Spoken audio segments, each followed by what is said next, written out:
Dragon News Podcast, o seu podcast competitivo de Pokémon TCG.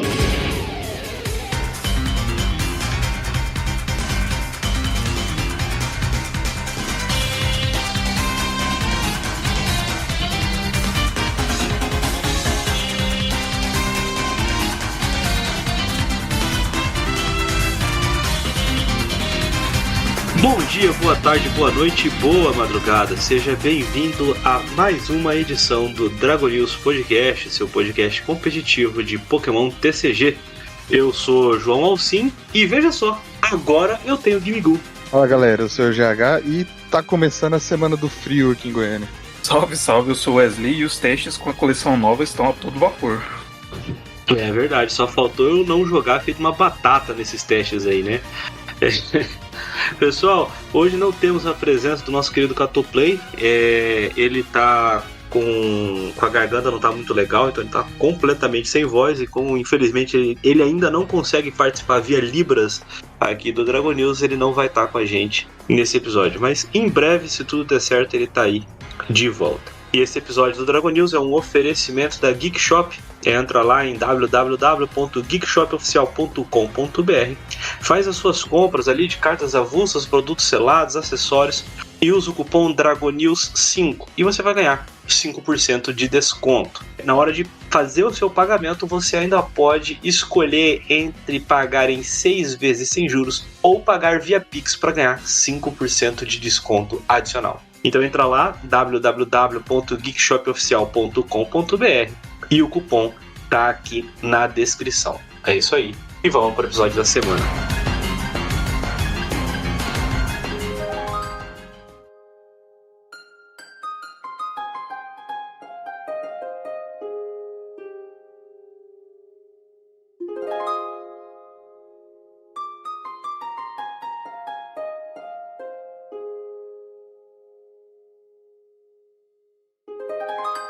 Primeira notícia que a gente tem aqui é uma coisa que está sendo já ficando batida de falar no Dragon News, é que mais uma vez a Pokémon Company quebrou um recorde. No ano de 2023 foram produzidas 11,9 bilhões de cartas de Pokémon. Quando eu digo ano de 2023 é o ano fiscal, tá? Entre março de 2023 e março de 2024. Esse é o quarto ano seguido que a TPCI quebra esse recorde, tá?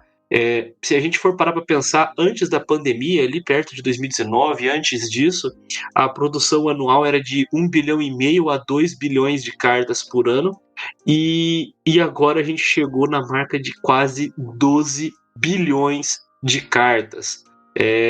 Até agora, Pokémon já foi vendido em 15 diferentes línguas em 93 países e regiões ao redor do globo. Para vocês terem uma ideia, até 2019 eram 12 línguas e 77 países ou regiões. Então, um crescimento assustador. E, de fato, estão basicamente com uma licença para imprimir dinheiro. O que vocês acham? Realmente, né? Impressão de dinheiro aí que o pessoal tá dominando há bastante tempo já no mercado, né?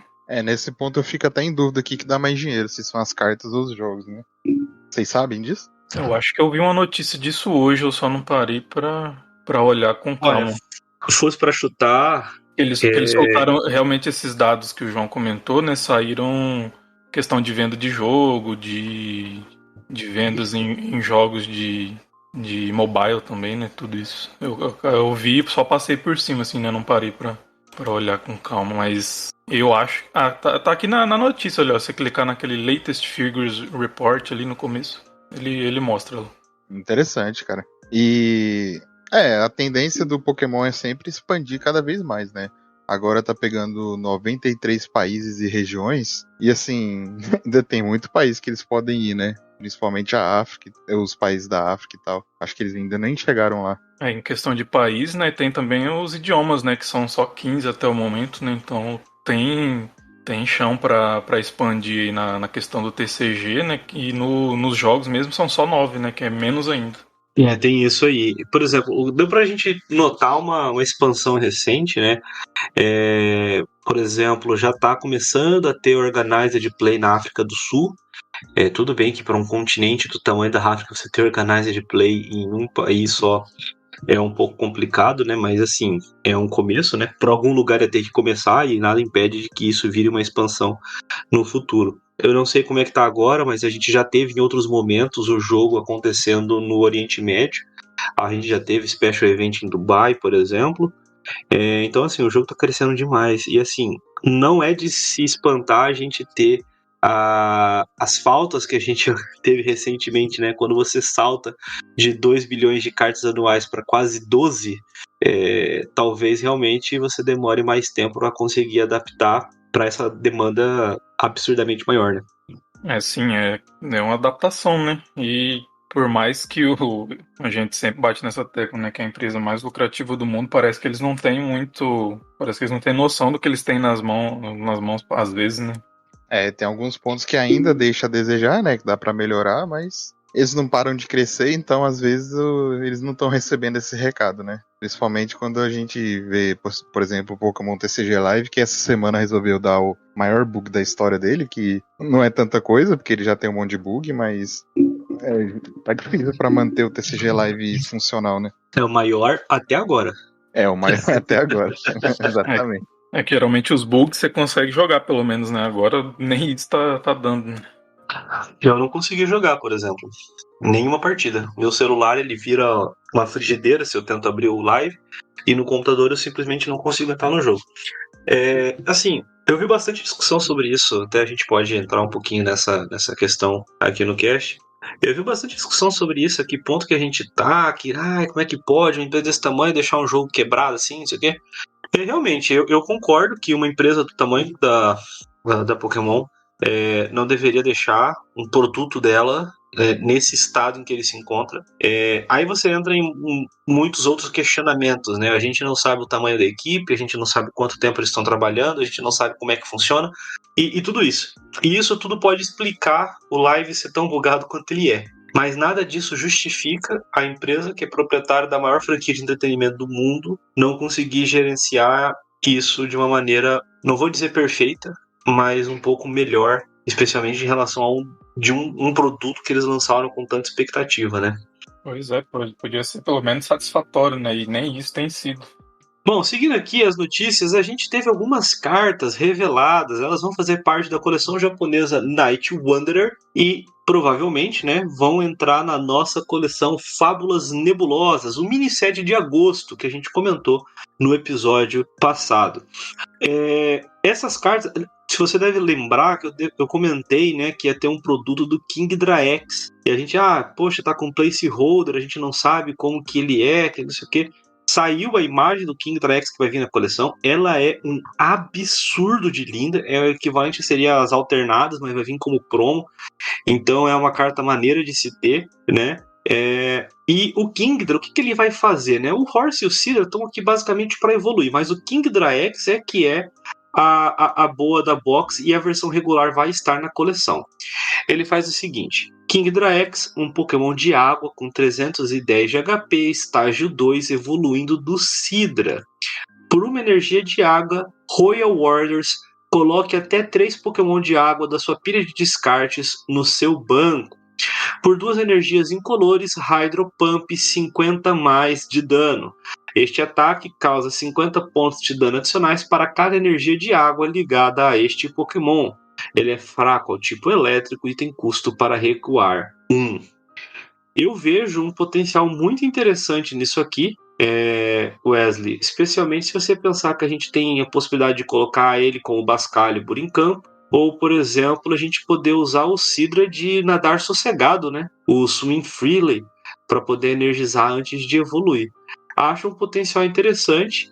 E esse ataque de colocar 3 Pokémon de água no banco me lembrou aquele Vaporeon VMAX que a gente tinha antes da rotação. O que você achou? É exatamente isso que você falou, né? Tem todos esses suportes, tem a possibilidade de trazer aí o Baxcalibur, um Palkia V-Star, algum VMAX que possa ver jogo e se livrar de Devolution, né? Só que assim, o que ele vai fazer que um deck de Chien-Pao já não faz no T2, sabe? O Chien-Pao indo primeiro ali consegue fazer um setup bom já no T2 e bater o suficiente pra matar basicamente qualquer coisa, né? Com o ataque do Chien-Pao. Sendo um básico e fazendo seu setup certinho. Agora você aí no seu T2 ter que usar o ataque pra colocar 3 Pokémon no banco, eu acho um pouco pegado demais. Por mais que a gente tenha algumas possibilidades interessantes de Pokémon de água, né? A única coisa que eu sei que ele consegue fazer é ficar vivo dependendo de quem bater nele, porque 310 é muita vida. Sim, tipo, igual o Wesley falou, tem que ter um payoff pra esse ataque, né? Eu acho que só o Excalibur não é suficiente, porque Excalibur você faz com Harikand. Ao invés de evoluir o Kingdra, você evolui o Excalibur e usa o Chien-Pao de atacante, que é básico, né? E se você tiver um payoff melhor do que isso, tipo, sei lá, o próprio Kingdra, o Excalibur, mais outros Pokémon de água que dão um hit, como o estágio 2, e aí você tem vários atacantes já pra bater, que tancam o hit, coisa que o Chien-Pao não faz, né? O Chien-Pao, ele é canhão de vidro, ele bate, mas ele morre. Mas se você tiver um Pokémon de água que consegue bater em um hit e não morrer, aí poderia valer a pena você perder um turno atacando, né?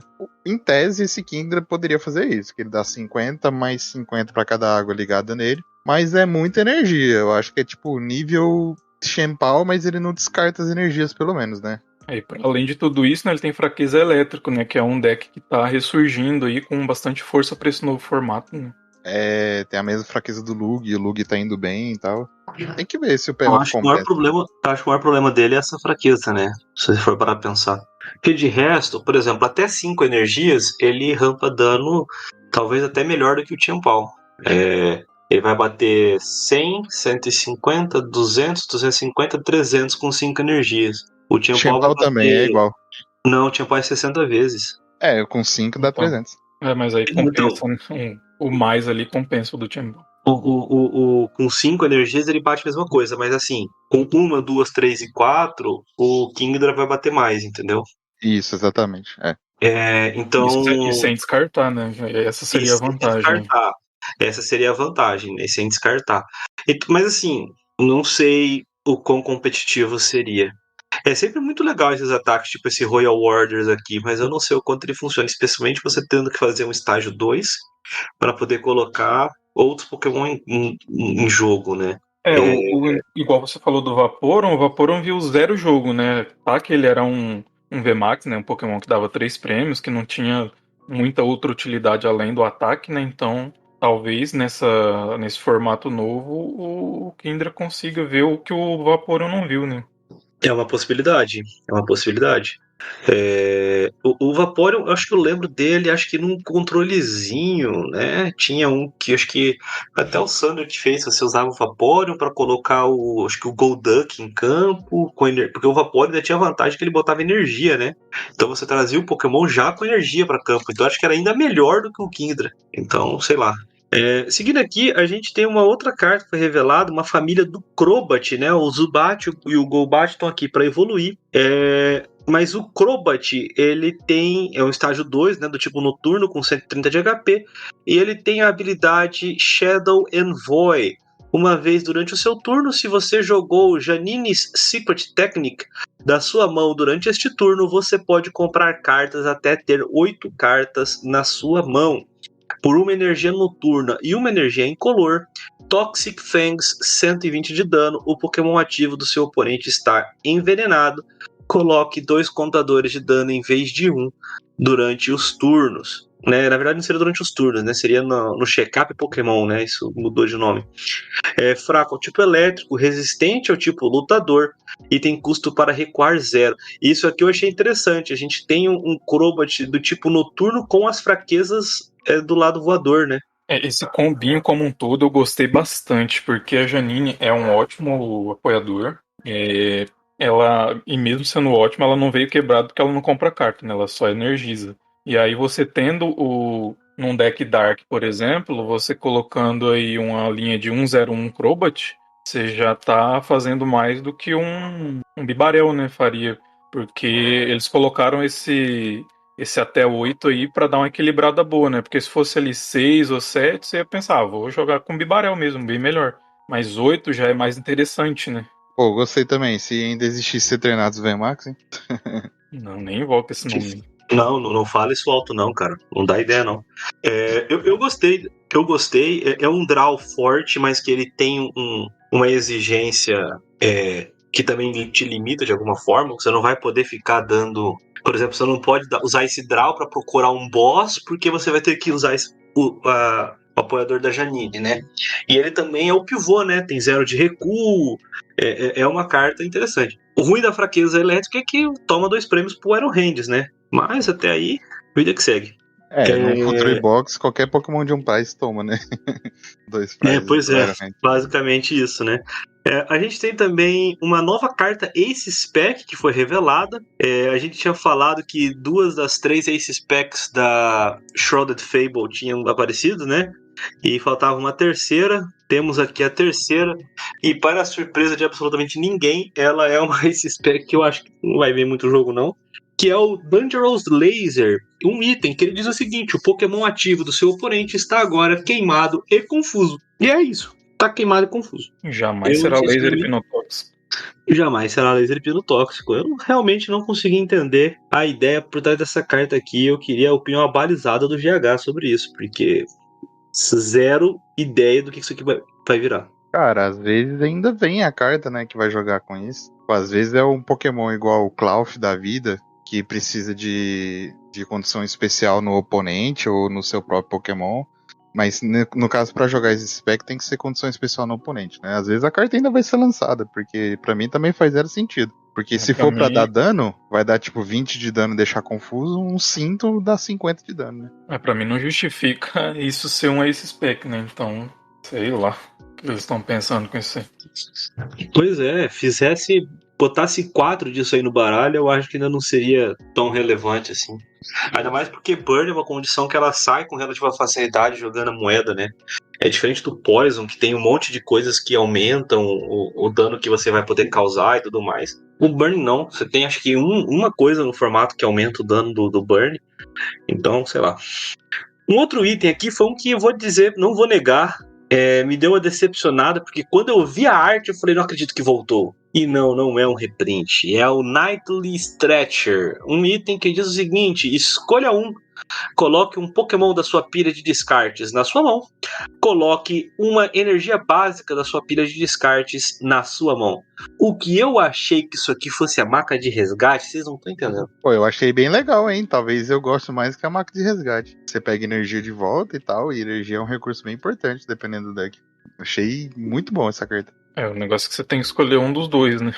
Aí fica um pouquinho complicado. Eu também não gostei muito da carta, ainda mais que a gente já teve a Rescue Stretcher, né? Essa aí pode ver talvez o jogo em GLC pra tirar. Eu acho que o pessoal hoje em dia usa o Buddy Buddy Rescue, né? Que faz essa mesma coisa, só que o oponente também recupera um Pokémon, né? Então você pode trocar por essa, que aí só você recupera o Pokémon.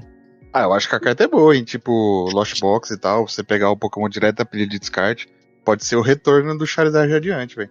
Tem isso, né? Ela consegue retornar o Charizard adiante sem gastar o apoiador do turno, né? Aliás, bem que a Clara fazia isso, né? A nova apoiadora lá não faz. Pode ser, cara, pode ser. Não sei se me agrada 100%, mas pode ser. Não sei se o Lost Box tem espaço para usar isso aqui, posso estar errado, mas sei lá. Para fazer esse tipo de efeito, eu preferia que voltasse para o formato sistema de reciclagem de energias e a maca.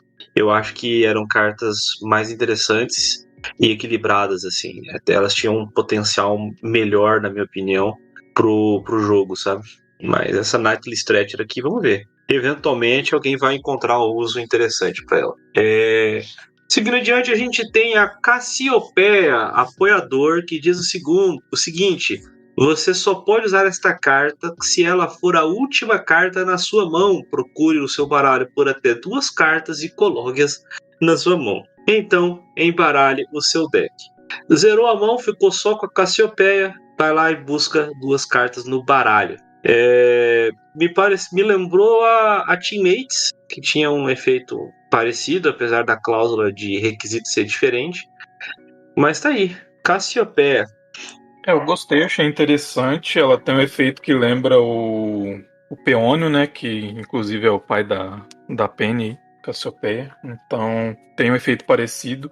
Só que esse efeito de não ter carta na mão para usar funcionava numa época que a gente tinha algumas coisas para fazer uns turbo, né, que a gente não tem mais hoje em dia, né? Tipo, computer search, compressor. Hoje em dia, o máximo que poderia facilitar isso é em Arceus, né? Que aí você busca 2 cartas ali e consegue afinar a mão, assim como já rodou Arceus, né? Os Mustard lá, né? Então, teria que ver como é que vai ser o segmento do formato para encaixar o uso dessa carta. Agora eu só preciso de um esclarecimento aqui. A Cassiopeia é a Penny? Porque é muito parecido. É a pena. Cassiopeia é a Penny. Aham. Eu não faço ideia por que tá escrito Cassiopeia, pra falar a verdade. É Na hora porque que eu joguei os jogos, mas eu não lembro. no jogo você conhece a Penny e aí um personagem misterioso vem te dar algumas missões da Team Star, se apresentando como Cassiopeia. Cassiopeia é o nome entendi. Eu não Team Star lembrava do Boss. nome, não. Eu não lembrava do O nome, não. boss da Team Star. Aí no fim do jogo você descobre que o Cassiopeia na verdade era a Penny esse tempo todo. Não, então, é porque na hora que eu li aqui a carta, eu olhei pro desenho e falei, pô, mas eu já vi essa carinha em algum lugar. E realmente parece muito a Penny. Eu fui até procurar aqui no Google para ver a carta da Penélope, porque eu não tô com a minha aqui perto. Eu falei, pô, parece muito com a Penélope da carta, né? Então, tá explicado. Aquelas coisas que só existem no jogo, né? Você tem uma personagem que é exatamente igual a outra, mas ninguém nunca percebe. É a mesma coisa do Clavel e do Clive, né? É a mesma pessoa ali, só que com um disfarce diferente. Pô, até o casaco é o mesmo, cara. É que no jogo ela não aparece como Cassiopeia pessoalmente, né? Ela só fica mandando mensagem pra você. Ah, tá. Aí faz sentido. A gente falou do Crobat, vamos falar da carta que vai fazer o combo com ele, né? A Janine's Secret Technique. É um apoiador que diz o seguinte: escolha até 2 dos seus Pokémon do tipo noturno. Para cada um desses Pokémon, procure no seu baralho por uma carta de energia básica e ligue-a a este Pokémon. Então, embaralhe o seu deck. Se você ligou qualquer energia ao seu Pokémon ativo desta forma, este Pokémon está envenenado. E aí agora a gente tem mais um tipo de energização pro tipo noturno, né? Já pensou aí um Horimun usando Janine Secret Technique além da arca para poder energizar? Um absurdo, né? E além disso, ela já comba aí com o Okidog, né? Que a gente comentou nos outros casts, que ele precisa estar envenenado para dar mais dano, e já é uma outra aceleração de energia para Dark, além do Dark Pet. Tá recebendo bastante suporte, uns suportes interessantes, né? Será que o tipo Dark é o próximo tipo a ser batido? O próximo tipo dominante no formato? Porque tá tendo muito suporte mesmo, né? É interessante isso. Sim, a gente vai ter bastante, né? E diferente, né? Porque os Dark que a gente estava tendo até o momento eram com fraqueza à planta, né? Então, esses por serem voltados para o Poison, né? Estão com uma fraqueza diferente, né? Então, Ige também não é um tipo tão relevante no formato, né? No momento. porque você pode vir falar assim, mas é que o Zard, ele é Dark, mas ele é Dark Terastal, né? Todo o resto do baralho trabalha ali voltado pro tipo fogo, né? Aqui não, ele tá falando de tipo Dark com sinergia com o tipo Dark mesmo, né? É interessante, eu tô de verdade curioso para saber o que isso aqui vai virar. Vai ser um formato interessante. Tem tudo para ser um formato interessante, né? Especialmente depois da rotação do ano que vem. Eu acho que a gente vai ter um formato bastante curioso, tendo essas mecânicas novas que estão aparecendo, essas interações diferentes que estão aparecendo no nosso TCG. Uma outra carta que foi revelada, essa eu vou falar para você que me pegou completamente desprevenido, eu não esperava. Eu até brinquei aqui no grupo do local e não deixei espaço para ela na minha Pokédex. E por quê? Porque foi a Blood Moon Ursaluna, um Pokémon do tipo lutador com 150 de HP básico, e ele tem a habilidade Rule of Thumb. Uma vez durante seu turno, quando você jogar este Pokémon da sua mão para o banco, você pode ligar até 2 cartas de energia básica do tipo lutador da sua mão a este Pokémon. Por 2 energias do tipo lutador e uma incolor, Mudbite 100 de dano. Este ataque causa 30 pontos de dano adicionais para cada contador de dano no Pokémon ativo do seu oponente. É fraco ao tipo grama e já tem o custo para recuar 4 para deixar você usar o bastão pesado, hein, GH? Se energiza, bate ok, tem uma vida alta para um bicho de um prêmio só. que você achou dessa Blood-Moon Ursaluna? Uai, será se tem algum spread que pode surgir disso aí? Você dá um spread de uns 40 de dano, 50 de dano, e aí o Blood-Moon Ursaluna deve matar qualquer um que tiver na frente depois. Se existir algum bicho que dá 20 de dano em todo mundo. Acho que tem o Team Lu, né? Que é lutador também. Tem verdade, o o Tingu, Tingu. tem as Frostless, né, que vieram na coleção agora também, que dão esse ping por É habilidade. verdade, tem a Frostless. A habilidade é parecida com a dos Zapdos, né? Zapdos de Galar que a gente teve em Evolving Skies. Dos Faz Zapdos a do mesma Moltres, né? Só que a diferença é que o Moltres que jogou, ele tinha um ataque bom, né? Esse aí depende muito, né, de outras situações. Eu não sei se eles estão fazendo cartas atualmente, não só pensando no formato padrão e fazendo algumas cartas pensando no GLC e em outros formatos alternativos, porque essa carta encaixa bem num GLC da vida.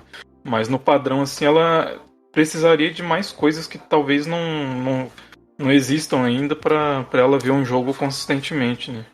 Então, o que eu pensei, até olhando os comentários aqui, o pessoal falando de uma possibilidade de usar ela no Raging Bolt, né? Poxa, são duas energias que se você dá na sua mão, você não conseguiu levá-las ainda para o descarte, para, por exemplo, voltar com a Sada, voltar com o Sand Shocks, ela já coloca duas energias em campo para 140 de dano extra, né? Pode ser uma fornecedora de energia para o próprio Raging Bolt usando os Energy Switch. Então, sei lá, é interessante. Eu acho. O ruim é que é 4 de recuo, né? Mas é um batedor de um prêmio que não é necessariamente ruim, é okzinho, é um finalizador interessante. E a habilidade é ok, né? Se você for para pensar, os baralhos que usaram os Zapdos, eles faziam exatamente isso. Os Zapdos desciam com as energias e você usava as energias em outras coisas, né? Eu acho que tem algum potencialzinho com essa carta, cara. Tipo, eu fiz umas matemáticas rápidas aqui. Tem um Team Lu novo que se tiver um estádio, ele dá 30 em todo mundo no banco do oponente, né? Ele dá 30 no ativo e 30 em todo mundo. Se você já deu 30, quer dizer que o Blood-Moon Ursaluna ele vai ganhar 90 de bônus no ataque. Ele vai bater 190. Mais 30 que já tá no Pokémon é 220. Ele mata basicamente qualquer Pokémon básico X que a gente tem hoje em dia, né? Com um ataque do Team Lu e um ataque da Ursaluna. E cedeu o spread em todos os Pokémon. Então se o cara usar vários Pokémon básico X, você pode matar vários em um hit. E ele é lutador, dá um hit no Iron Hands. Se você fizer o Team Lu 2 vezes, você deu 60 de dano. Quer dizer que ela ganha 180 de dano extra. Ela bate 280, mais os 60 que já tinha lá, 340. Então ela tá matando Charizard. Então assim, eu acho que tem um potencialzinho aí. Eu não sei se vai jogar, provavelmente não seja tão competitivo. Mas se alguém quiser brincar com um spread legalzinho, eu acho que é um bom começo já. Caramba, realmente, ela pode chegar a 340. Eu não tinha feito as contas. E com o Tinglu não fica assim tão longe, né? Seriam 2 ataques, sem o oponente ter Manaf. Curioso. Tem uma outra carta que a gente vai falar aqui que pode combinar também com ela, mas eu já acho que não fica tão bom. Olha, falar pra você. Interessante isso aqui. Seguindo adiante aqui, a gente tem um novo Genesect que foi revelado. Genesect é um Pokémon de metal com 110 de HP básico e ele tem a habilidade Ace Canceller. Enquanto este Pokémon possuir uma ferramenta Pokémon ligada a ele, o seu oponente não poderá jogar quaisquer cartas Ace Spec da sua mão. Por uma energia de metal e 2 incolores, Magneblast 100 de dano seco. É fraco ao tipo fogo, tem resistência ao tipo grama e custo para recuar 1. E aí, GH, quem tá viúvo do 1000 já pode botar um 1000X e 4 Genesect no banco para poder fazer uma graça? Se foi em homenagem ao 1000 VMAX, pode fazer. Agora se vai ficar bom ou não é outra história, né? O Genesect se tornou o que ele virou destruir, né? Porque quando saiu as Ace Spec, veio junto com o Genesect e as Ace Spec específica para ele, né? Agora ele bota a ferramenta para parar esse spec dos outros. É verdade, né? As Ace Specs antigas lá da Plasma, elas tinham acho que 2, né? Que eram com o Genesect, 2 ou 3 que mexiam com ele, né? O G-Booster e o G-Scope. 2, né? E tá aí o Genesect querendo parar esse spec, né? Não sei até que ponto é interessante, mas... eu acho que pra pôr o slot do Genesect no deck e o espaço no banco pra parar uma carta do oponente, eu não sei também não, viu? Se for uma vai carta que parar veio do jogo, né? É que vai parar uma carta que é muito forte, né? Você evitar o oponente de dar um Prime Vai parar o Prime Catcher. Catcher, né? Vamos falar a verdade. Vai parar o Prime Catcher, né? Prime Catcher, Stamp. Assim, o uso que eu mais achei que pode ser bom é na Lug, né? O problema do Lug já é espaço no banco, né? Mas assim, Lugia consegue trazer esse spec dela direto do deck, que é a energia legado. E aí, se você conseguir encaixar esse espaço no banco, você vai usar seu esse spec e o oponente não. Olha, você tem um ponto interessante. E a Lugia continua podendo usar esse spec dela, mesmo que o oponente tenha um Genesect, né? Porque não pode jogar da mão, né? A Lugia vai continuar trazendo do baralho, então tá tranquilo. Pois é. Eu não sei o que dizer. Não sei o que dizer, mas é aquela coisa, né? A habilidadezinha que a gente fala pra. Ó, fica de olho aí que eventualmente pode aparecer. Não precisa pegar 4, né? Mas tenha umzinho na sua pasta que vai que. Seguindo adiante aqui, as últimas cartas que a gente tem reveladas da coleção Night Wanderer é uma família do Dusknoir. Então vamos lá. Esse eu vou passar a família inteira, porque toda ela. Primeiro que tem toda uma artezinha interessante que conta uma historinha, né? Quer dizer, são vários momentos do Pokémon, assim. Todos eles vão ter a galeria, bem legal. E eu acho que elas interagem de maneira interessante. O Duskull, ele é psíquico, tem 60 de vida básico, por uma energia psíquica Meet-Up.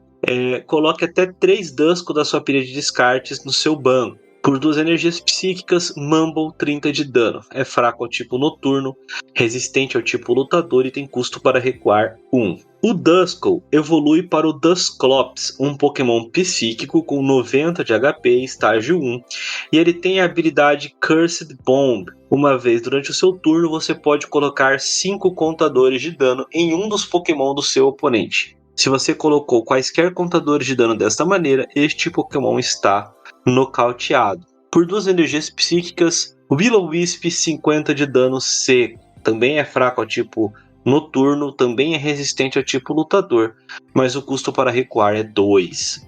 E o Dusclops, ele evolui para o Dusknoir, um Pokémon psíquico com 160 de HP, estágio 2, e ele também tem a habilidade Cursed Bomb, mas ela diz o seguinte: uma vez durante o seu turno, você pode colocar 13 contadores de dano em um dos Pokémon do seu oponente. Se você colocou quaisquer contadores de dano dessa maneira, este Pokémon está nocauteado. Por 2 energias psíquicas e uma incolor, Shadowbind 150 de dano.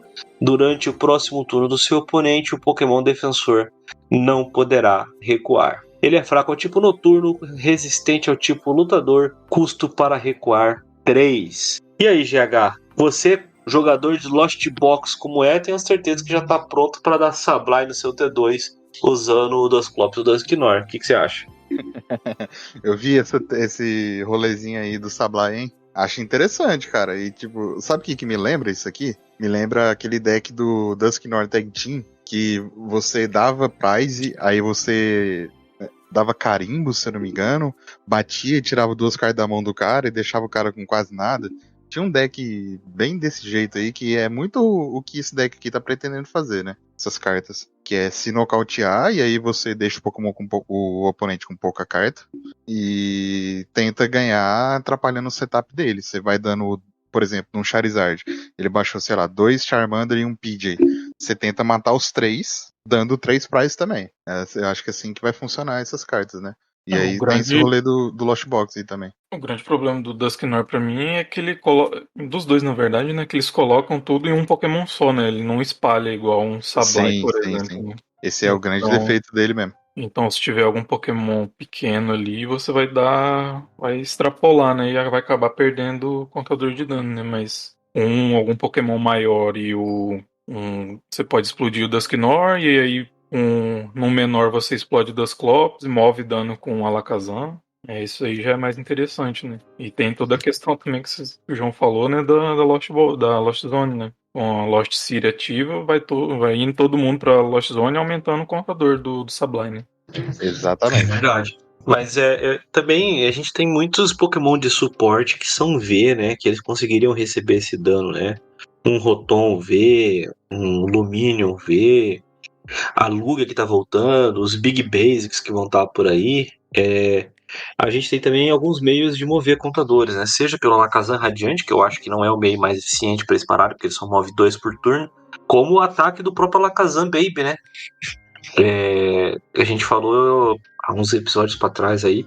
Tudo bem que é outro estágio 2, né? Seria extremamente complicado de fazer. Mas é um ataque que te permite mover os contadores do modo que você achar melhor do lado do oponente, né? Então pode ser interessante. O ideal mesmo seria que a gente tivesse outra carta, como foi a Tapu Lele, lá em Sol e Lua, né? Que você tinha um ataque que você pode mover as energias como você quiser. Mas até isso sair, se sair, né? Eu acho que é uma carta ainda assim interessante. Essa é a carta que você falou que podia jogar com a Blood Moon Ursaluna também? Porque você vai sair colocando o contador de dano. Você não precisa, às vezes, talvez, você não precisa nem fazer o Dusknoir, entendeu? Só você evoluir o Dusclops, vai colocar contadores de dano suficiente na mesa do oponente para que você já nocauteie aquele Pokémon. E, por exemplo, vamos supor que você com 3 contadores seja suficiente, porque o Dusclops está colocando 5, né? Poxa, com 3 contadores, a Ursaluna tá batendo 190. Lembra que você falou que era 220 que ela ia bater? Pô, aí era o caso que eu acho que o Alakazam Radiante faz a boa. Que você pode mover para algum outro bicho para evitar ter que usar repetidas vezes, repetidos Dusclops, para você sempre alcançar os danos que a Ursaluna Blood Moon lá precisa, né? Vai ser bom? Sei. Talvez seja só divertidinho para você jogar na liga, mas eu acho que tem potencial pra funcionar. E se você der 5 contadores de dano, a Blood Moon Ursaluna tá batendo 300. Assim, contando com o contador de dano que você colocou, né? Ela bate 250, ela vai bater Isso, ela vai chegar a 250, mais 250. 5 contadores, ela chega Com em mais 300. 5 que já estão lá, 300. Que é um dano bem respeitável. Poxa, né? Sei lá, se tiver algum outro modificador de dano, você alcança danos ainda maiores, né? E a vantagem da Ursaluna é que ela se energiza, né? Você vai descer e você precisa só da carta do turno, da energia do turno. Tudo bem que você precisa ter 3 energias na sua mão, né? Mas a gente tem recipiente terrestre, tem outros meios no formato para poder fazer isso. Sei lá, eu gostei. Eu acho que dá um roguezinho aí, uma coisinha para brincar, pelo menos. E adoraria ver uma stream de algum regional aí com alguém indo bem com um baralho desse aqui, viu? Eu não vou negar, não. A pena que ele não ativa o carimbo, né? Ia ser meio desleal, né? Acho que é um modo de você até equilibrar, né? Se isso aqui ainda ativasse o carimbo, pelo amor de Deus, ia ser muito quebrado. Seguindo aqui, a gente tem uma carta que, olha, eu vou falar pra vocês. Ou o Sander se infiltrou na Pokémon Company, entendeu? Ou foi o Wesley que se infiltrou lá. Porque assim, não consigo entender os motivos de fazer um negócio desse, que é uma carta chamada Xerosix Plan, um supporter, que diz o seguinte: o seu oponente descarta cartas da mão dele até ter apenas 3 cartas em sua mão. É isso aí. Descarta aí, colega. Vai, descarta. Alguém me explica por que uma carta dessa foi feita. Cara, você tá reclamando bastante, mas isso aí vai punir muito o deck de controle, que controle fica sempre com a mão muito cheia, então ela vai ser mais usada contra controle do que em deck de controle, isso aí pode ter certeza. Mas assim, é uma carta muito boa, muito absurda, eu não acho que ela chega a ser quebrada, ela está ali no limite de ser muito boa. Eu acho bem desleal essa carta. Ela é quase quebrada, só faltou o oponente escolher as cartas, né? Aí ela seria totalmente quebrada. Não, se o cara que jogou a carta ele tivesse que escolher, pelo amor de Deus, né? Sem condições. Exatamente, mas ela é muito forte mesmo e eu concordo com o Wesley.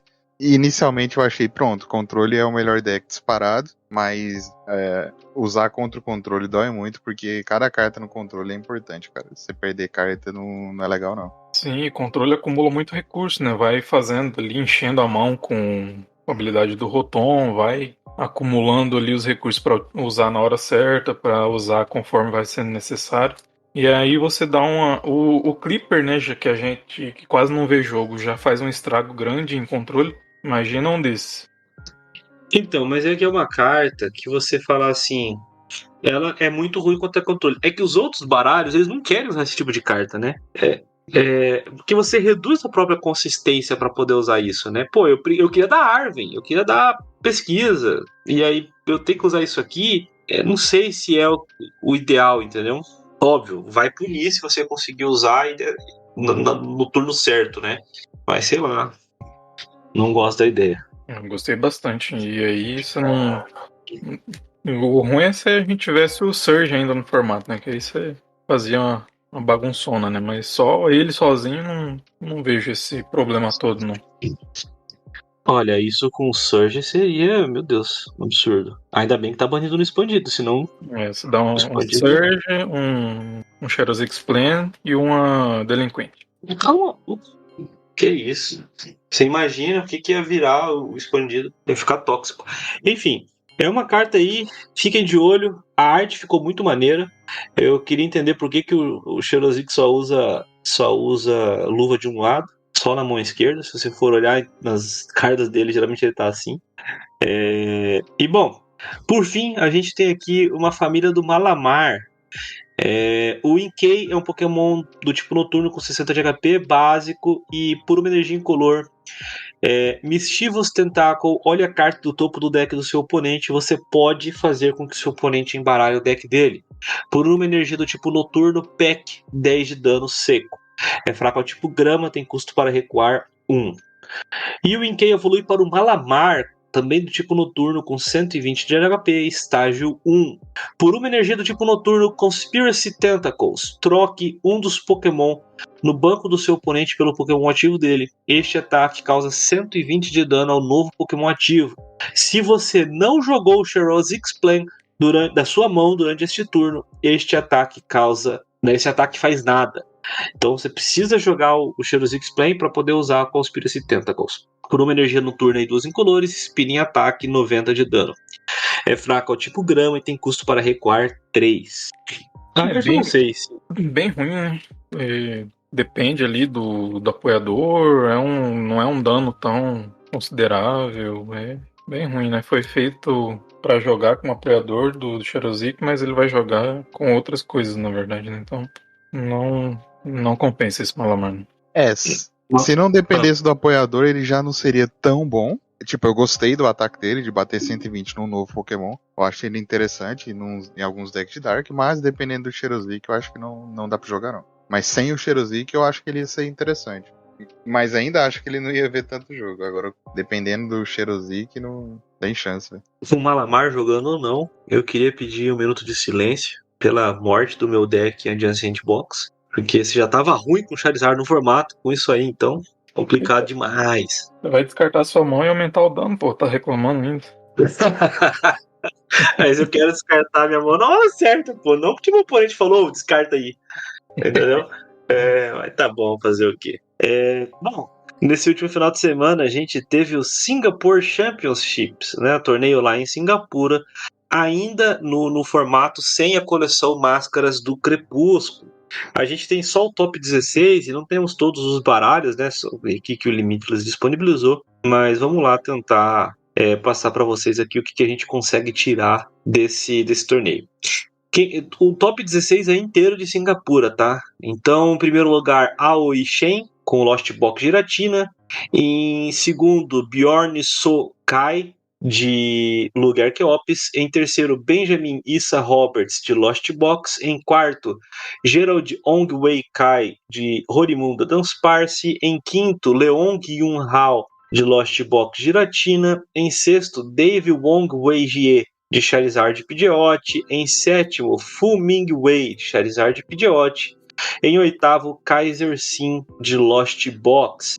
E fora todos esses baralhos, eu queria dar aí um destaque especial também. Em nono lugar, o Shan Bing Yun, de Arceus Arma Rouge, que é um deck que eu ainda quero jogar algum dia.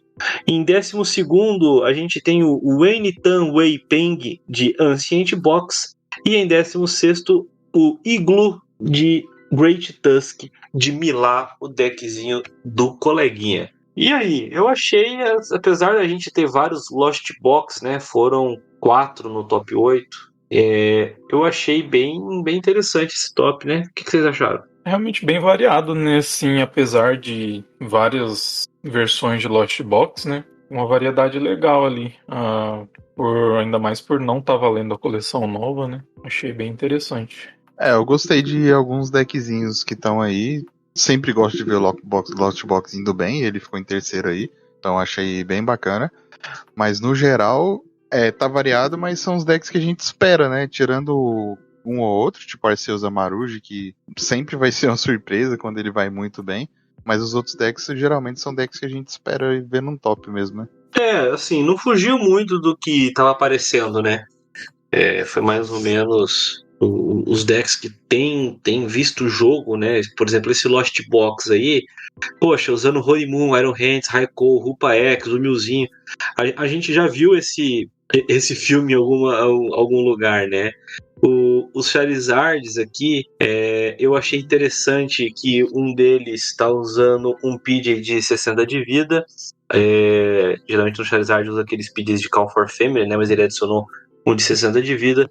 E a gente estava vendo geralmente os decks de Zard usando só aquele Charmeleon de 90 de vida com habilidade, né?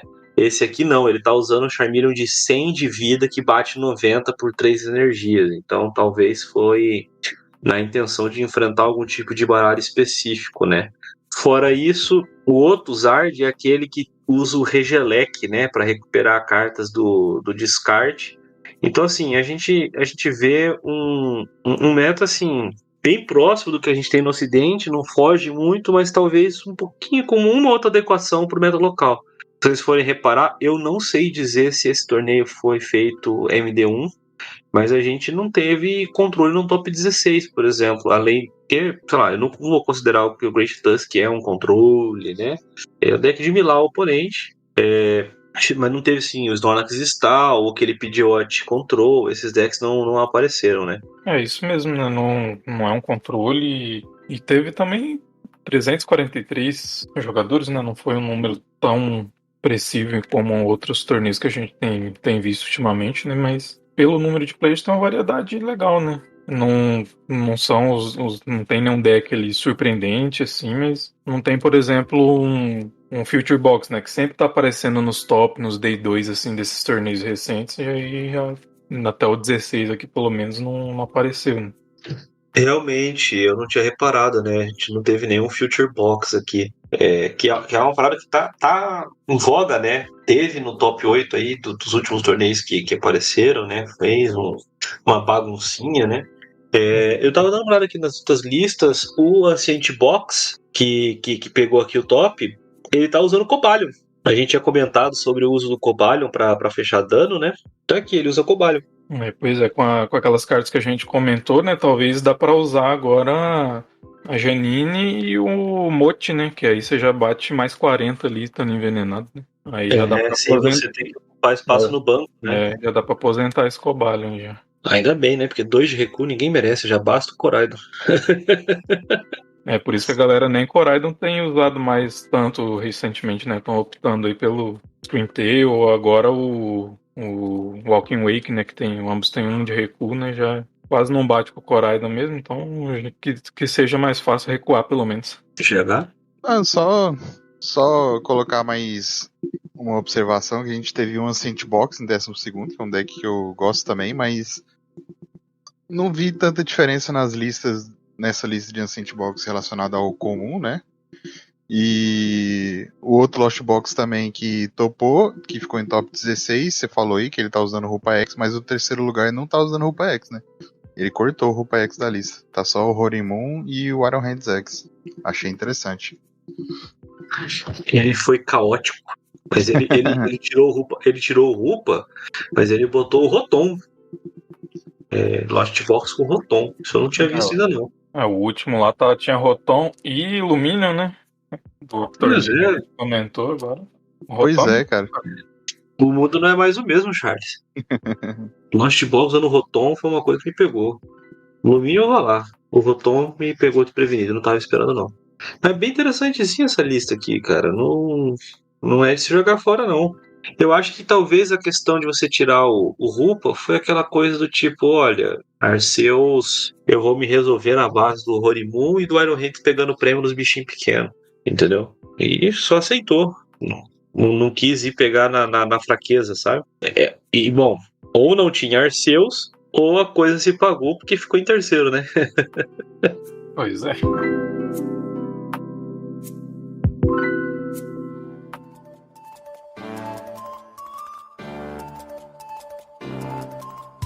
Então vamos lá, pessoal, para o ruling da semana. A pergunta que eu deixei na semana passada tinha a ver não com a interação de cartas na sua mesa, mas sim com o seu horário dentro do torneio. Ah, aconteceu alguma coisa aqui, fui comprar uma carta, fui almoçar e acabei chegando atrasado para minha mesa. Então a gente entra numa coisa que o livro de regras chama de Tardiness Clause. O que ela traz para a gente? Diz o seguinte: para a gente evitar atrasos nos torneios, espera-se que os jogadores se apresentem para o jogo num tempo razoável. Essa Tardiness Clause ela serve como o primeiro tiebreaker para qualquer partida que não tenha sido resolvida no momento em que o tempo acabar, né? E óbvio que ela também vão se aplicar as penalidades que o jogador pode receber por ter se atrasado.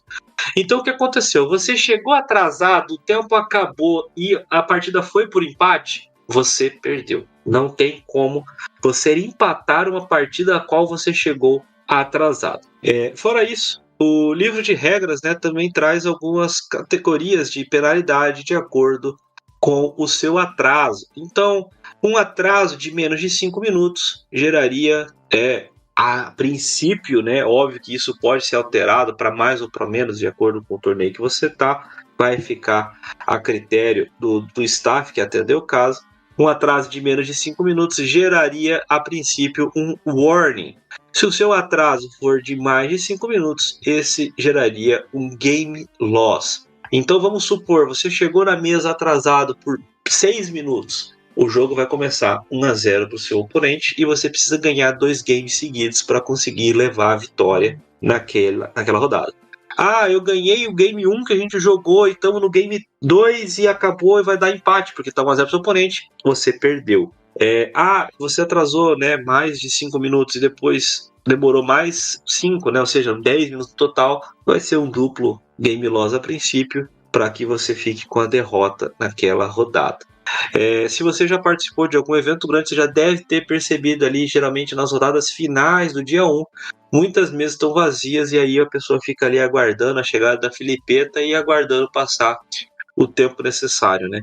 Então é isso. Faça o possível para chegar dentro de um tempo razoável na sua mesa para você evitar esse tipo de penalidade. Para a semana que vem, a pergunta que eu quero deixar tem a ver já com as cartas da nova coleção Máscaras do Crepúsculo. Vamos supor que eu tenho ali um Tiamat Ogerpon X em campo e eu uso Ogre's Mask, aquela carta item que a gente falou que troca os Ogerpon. E eu só tenho outra Tiamat Ogerpon X no meu descarte. Eu posso usar essa carta ou não? A resposta na semana que vem aqui no Dragon News Podcast. É isso aí, galera. Muito obrigado por ter ouvido o podcast dessa semana. Comenta aí dessas cartas que a gente comentou hoje, qual que você preferiu.